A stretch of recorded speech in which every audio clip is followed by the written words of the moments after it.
Bom, vamos fazer o seguinte, aqui na vamos fazer o seguinte, ó, a gente conversa agora sobre prevenção contra o câncer. É o espaço do direito do consumidor que vai começar agora. Ah, direito do consumidor é saúde, deu um tilt aqui na cabeça. É sexta-feira, gente, pode rodar a vinheta.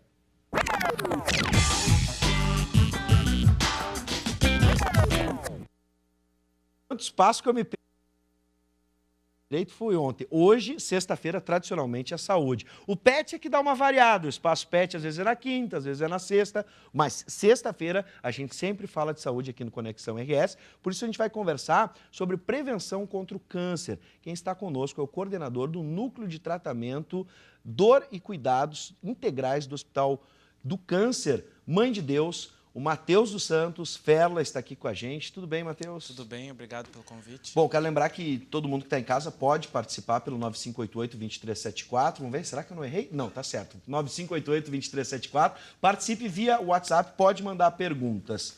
Bom, o que é preciso? Por que é preciso incentivar a prevenção ao câncer? Olha, eu imagino, a gente sabe que o câncer hoje não é o mal, mas é um dos males que atinge, né, a população em geral.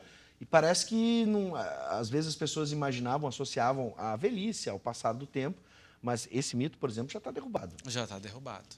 Esse ano, a estimativa é de que aqui no Brasil a gente tenha 600 mil novos casos. Desses 600 mil novos casos, a maioria, infelizmente, vai ser de pacientes com doença avançada. Em torno de 60, 80% dos casos de pacientes com doença já mais avançada. Por que é importante prevenir? Porque a gente tem condições de evitar a maioria desses casos. Sim. Vou te dar um exemplo. Com uma ação só, parar de fumar, a gente conseguiria tirar 30% desses casos. Só acabando com o tabagismo, 30%. Se ninguém fumasse, sim, 1 em cada 3 pacientes com câncer deixaria de ter câncer. Então, às vezes a gente não... Sim. Recomenda tanto parar de fumar que fica meio banal, assim, fica meio clichê. Sim. E não se dá conta de que só isso é responsável por Só o cigarro. Só o cigarro. Agora, se eu associar, então, cigarro, consumo exagerado de álcool e um outro mau hábito, a alimentação desregulada, já chegamos à metade, por exemplo? Aproximadamente a metade. A estimativa de relação com sedentarismo e sobrepeso, obesidade, maus hábitos alimentares é mais ou menos de 20% a 30% dos casos. Sim. Daí a gente pensa em algumas infecções, que são mais ou menos 15%. Tem os casos que são genéticos, que também são em torno de 15%. Sim. Mas com medidas simples, que são difíceis, mas simples, né? Parar de fumar. Claro. Ou ter hábitos de alimentação mais saudáveis, né? Priorizar alimentos, frutas, verduras, né? Evitar coisas muito condimentadas e... Os industrializados. Isso, ultraprocessados, que é a moda agora.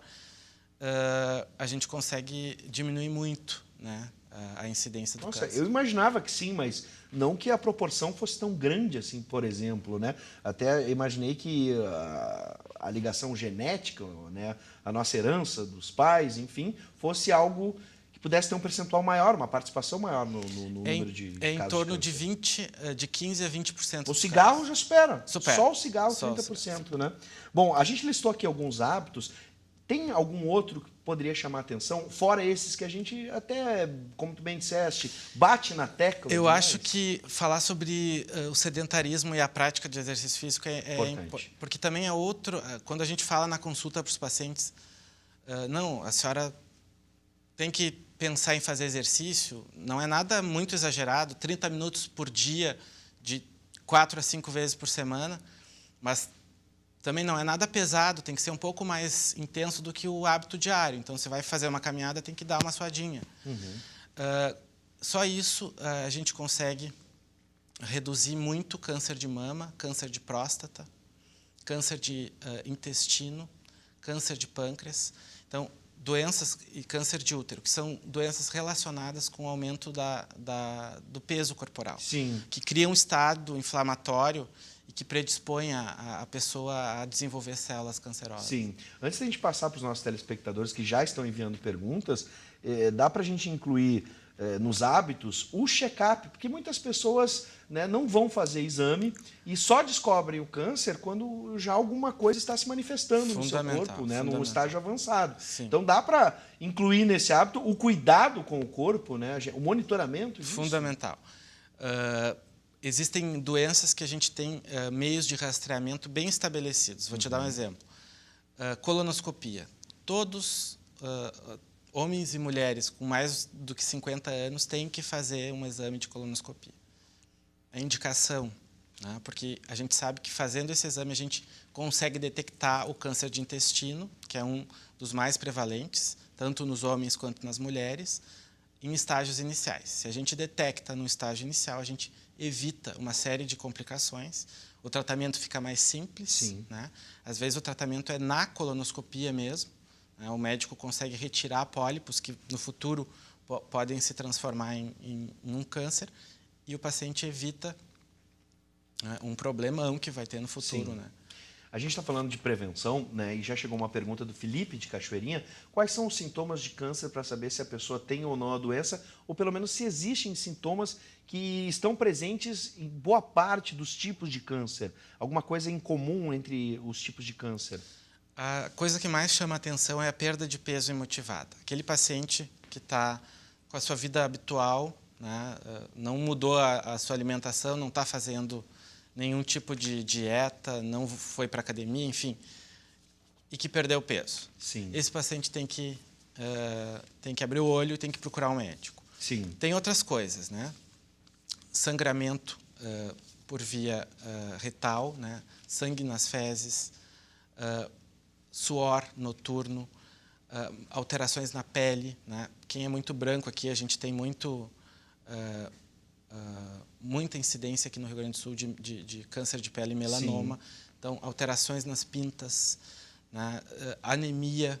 Tem uma série de sintomas que não são característicos, mas eles que apontam para o diagnóstico. Sim. Não tem um exatamente que seja para todos.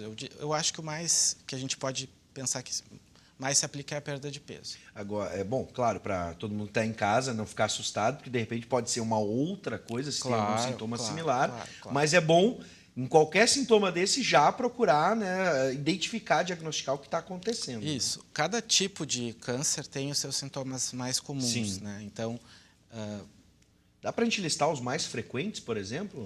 Por exemplo, citaste pele, né, aqui no Rio Grande do Sul. Pulmão, né? Imagino também pulmão é um dos mais frequentes tanto para homens quanto para mulheres. Né? Pacientes com tosse há mais de 3 semanas, ou com falta de ar, tem que abrir o olho. Né? Sim. Dor ao respirar, são sintomas relacionados com câncer de pulmão. Um dos mais frequentes nas mulheres é o câncer de mama. Né? Então, é recomendado que a mulher faça, a partir dos 40 anos, anualmente uma mamografia, né, que é o exame de rastreamento desse tipo de câncer. Mas se notar alguma alteração na mama ou na axila, tem que procurar o médico. Né? Sim. Nos homens, o câncer de próstata é um dos mais frequentes.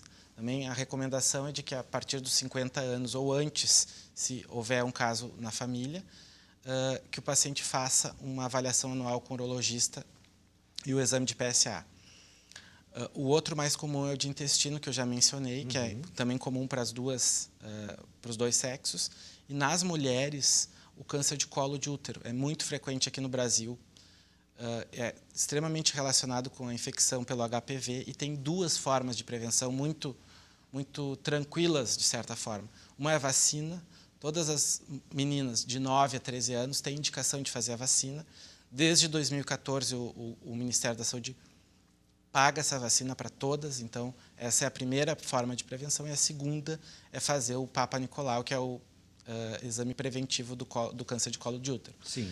Que deve ser feito a partir dos 21 anos, em todas as mulheres jovens que estejam, que tiveram relações sexuais, e dependendo do julgamento do médico, ele pode espaçar um pouco esse exame para a cada 3 anos. Bom, e dá para incluir também, já que a gente está falando em bons hábitos, no caso do câncer de colo de útero, aquilo que a gente também fala, né? O uso do preservativo, né? digamos assim, um cuidado nas relações sexuais, Sim. através das DSTs, por exemplo? Fundamental, porque, na verdade, esse é o tipo de câncer que é diretamente relacionado com uma DST, que é o HPV. Né?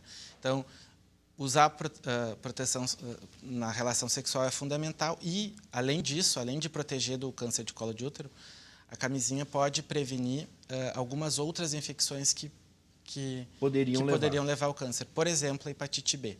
Ah, importante também, né? Aqui a gente falou sobre os alimentos ultraprocessados, esquecemos também dos agrotóxicos, né? No caso, tu recomendaste a gente consumir, né, frutas, verduras, mas é bom, por exemplo, seria interessante já começar a procurar os orgânicos nesse caso? Existe muita controvérsia, porque a gente não tem nenhuma evidência científica forte nesse sentido, mas o bom senso, né, a gente recomenda que sempre que possível, né, a gente dê preferência para os orgânicos. Perfeito. Temos mais uma pergunta. Morgana, de 2 irmãos, a pessoa idosa com seio dolorida pode ser um sintoma de câncer? Pode. Existe um tipo particular de câncer de mama que pode doer, nem sempre ele dói, mas pode ser um sintoma sim. Essa pessoa deve ser orientada a procurar atendimento médico. Bom, a gente está chegando ao final da nossa conversa, mas pelo que eu entendi, o melhor remédio para o câncer é a prevenção, embora a medicina tenha evoluído bastante nos tratamentos, e a gente fala, por exemplo, vivemos tempos de pílula do câncer aqui no Brasil, né, que tem gerado bastante controvérsia, inclusive o mercado negro, né, um mercado, digamos assim, ilegal, essa é a expressão mais adequada, mas enfim, uma caminhadinha, boa alimentação, evitar o cigarro, evitar o consumo de bebida alcoólica, é o melhor remédio para se evitar o câncer? É o melhor remédio. Com relação à bebida alcoólica, tem uma exceção. A gente sabe que em doses moderadas a gente tem benefício cardiovascular. Então, o que a gente recomenda é que não se abuse. Né? Sim. Mas uma taça de vinho, uma lata de cerveja ou 50 ml de destilado é permitido. Viu, Pipoca? É uma taça, tá? Não é um garrafão inteiro. Isso é bom o pessoal falar, porque senão eles acham que é remédio. Né? E não é assim que funciona. Quanto mais remédio toma, melhor fica, né? Quem quiser saber mais, quer saber mais a respeito, tem informações com vocês que são profissionais da área, tem algum contato específico com o núcleo de A gente vocês, tem Mãe de Deus? o site do Hospital do Câncer, é hospitaldocancermãededeus.com.br, ou entrando pelo site do Hospital Mãe de Deus, a gente pode acessar o link do Hospital do Câncer, e a gente vai ter um evento aberto ao público, agora no dia 16 de agosto, chamado Mitos e Verdades sobre o Câncer, que vai ser no auditório do Hospital Mãe de Deus, no dia 16, às 19h30.